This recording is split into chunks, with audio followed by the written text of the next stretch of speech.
Hi, welcome to DP Kids. My name's Carly. Today I'm going to show you how to make a baby bib, just like this one. I've got a 5-month-old and he goes through a lot of bibs each day. Bibs can add up. If you buy them from the shop, they're quite expensive. However, if you can sew them yourself, they work out to be quite cheap. So follow the video. Step by step I'll tell you how to do it, and at the end you could either choose to make your pattern guide an existing bib that you've got lying around the house in any shape or size really. This one's the same pattern that you've just saw. This one is like a bandana style triangle bib, or you can go over to our website and download a free pattern and print it out, cut it out, use that instead.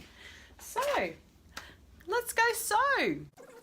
Okay, so the first thing you're going to want to do is lay your backing fabric in front of you and your top fabric facing down and placing your pattern on top. You can either use a printed pattern from our blog, or you can use a bib that you like the shape of that you have handy at home.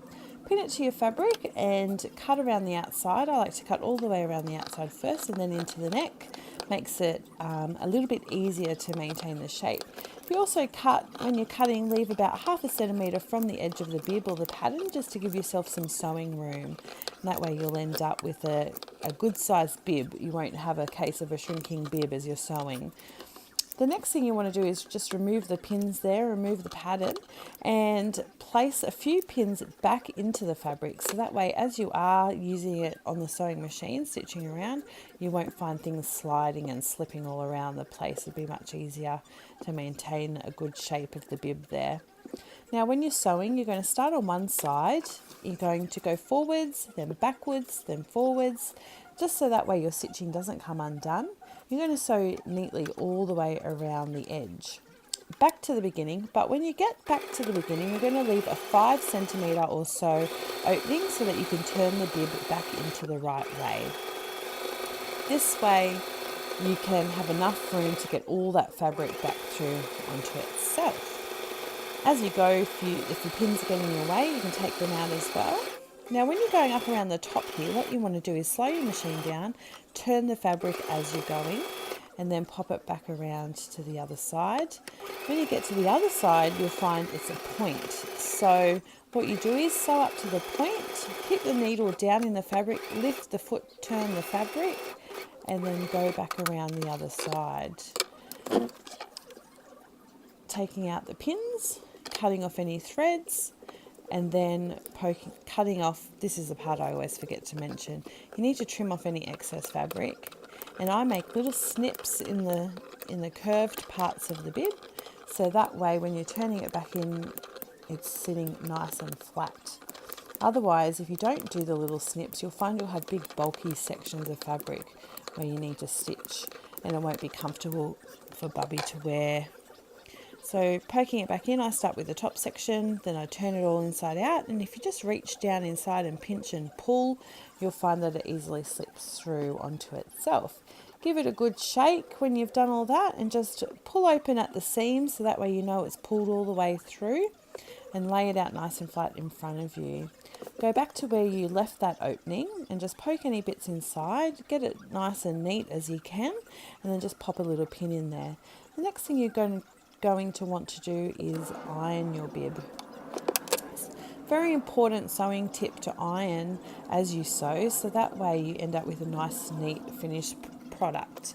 If you don't iron as you sew, you could end up with little bubbles or puckers in your fabric, and then it won't sit nice at the end. Because remember, now we're nearly at the end of the sewing, so the two pieces of fabric sandwiched together is how it's going to be, so it's best to just get that iron going. Now what you're going to do is go back to the sewing machine. I like to place the foot at the edge there as you saw, and just sew neatly all the way around the bib.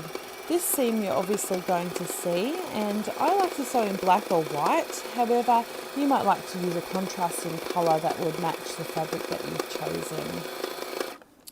All the way back around, making sure that you get to where that opening is and that all the seams are enclosed.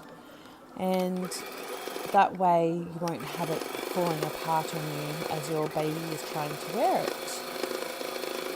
So once you've watched a YouTube video, you're welcome to hop over to our blog, which is www.dpkids.wordpress.com, and on there you'll find a blog about making a bib with some photos and instructions, as well as the free printable patterns.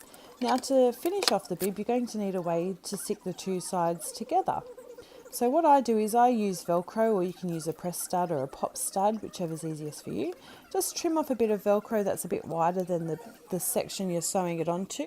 And just take a pin and pin through there, so that way it holds in place as you're sewing. Now I sew along one of the long sides and then I remove the pin. And you're going to sew straight along one side, follow the curve of the bib, straight back, follow the curve of the bib, and finishing off. So you're going to want to sew forwards and backwards just a couple of times when you start and you finish each time, so that way you can be sure that your stitching doesn't come undone.